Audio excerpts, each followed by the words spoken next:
News channel. Medchal జిల్లా యాప్రాల్ కందిగూడలోని నల్ల పోచమ్మ మహంకాళి ఆలయంలో రాతి ధ్వజస్తంభానికి దాతల సహకారంతో ఇత్తడి పూతను అద్దారు. ఉత్సవమూర్తులు సీతారామాంజనేయుల విగ్రహాలను అందించడంతో ప్రత్యేక పూజా కార్యక్రమాలను నిర్వహించారు. శత కలశాభిషేకం, కుంభాభిషేకం, ఉత్సవ విగ్రహాలకు ప్రత్యేక ఆహ్వాన పూజార్చనలు నిర్వహించారు. నరేష్, రజనీ దంపతులు 25వ వివాహ వార్షికోత్సవం సందర్భంగా ఈ విరాళాలను అందించడం జరిగింది.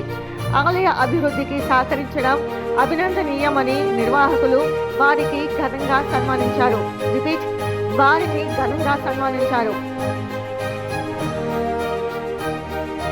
అనంతరం తీర్థ ప్రసాదాలను అందించారు.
యాప్రాల వద్ద ఉండేటటువంటి కందిగూడ మహంకాళి దేవాలయం నందు ఈరోజు నరేష్, రజనీ దంపతుల యొక్క 25వ వివాహ వార్షికోత్సవ సందర్భంగా ధ్వజస్తంభానికి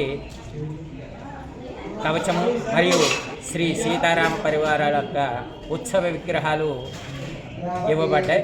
వాటికి సంబంధించినటువంటి కుంభ అభిషేకము, శతకలశ అభిషేకము మరియు శ్రీ సీతారాముల వారి యొక్క ఆహ్వాన లాంఛన పూజలన్నీ కూడా చక్కగా జరపబడ్డాయి. ఆ దంపతులిద్దరికీ కూడా అమ్మవారి యొక్క మరియు ఆ సీతారాముల యొక్క ఆశీర్వచనం ఎల్లప్పుడూ ఉండాలని ఆలయ పురోహితులందరూ కూడా అలాగే గ్రామస్తులందరూ కూడా ఆశీర్వదించడం జరిగింది.